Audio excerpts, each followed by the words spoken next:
রাতটা বেশ ঠান্ডা ছিল। ইয়াহিয়া অনেকক্ষণ ধরে জেগেছিল। ঘরে খাবার ছিল না। মা ঘুমিয়ে পড়েছিল, কিন্তু তার চোখে ঘুম আসেনি। সে জানালার বাইরে তাকিয়েছিল। মনে হচ্ছিল আল্লাহ কি আজও তার কথা ভুলে গেছেন। ভোরের আজান ভেসে এলো। ইয়াহিয়া উঠে নামাজ পড়ল। নামাজ শেষে অনেকক্ষণ চুপ করে বসেছিল।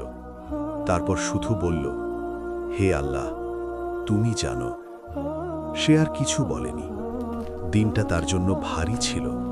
হাঁটতে হাঁটতে শহরের ভেতর ঢুকল। ঠিক তখনই এক লোক তাকে ডাকল। লোকটার কথাগুলো সহজ ছিল। কাজটা সহজ, টাকাটাও ভালো। শুধু একটা সমস্যা ছিল, কাজটা হালাল না। ইয়াহিয়া কিছু বলেনি। সে শুধু মাথা নিচু করে দাঁড়িয়েছিল। লোকটা বলল, এক রাত না খেয়ে থাকলে হালাল হারাম মনে থাকে না। ইয়াহিয়া ধীরে ধীরে ঘরের দিকে ফিরল।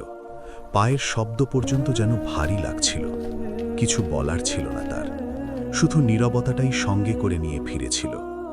সেই রাতে সে ঘুমাতে পারেনি। সেজদায় পড়েছিল অনেকক্ষণ। তার মনে হচ্ছিল ক্ষুধাটা সহ্য করা যাবে, কিন্তু এই সিদ্ধান্তটা নিলে ভেতরের শান্তিটা হারিয়ে যাবে। ভোর হলে সে সিদ্ধান্ত নিল।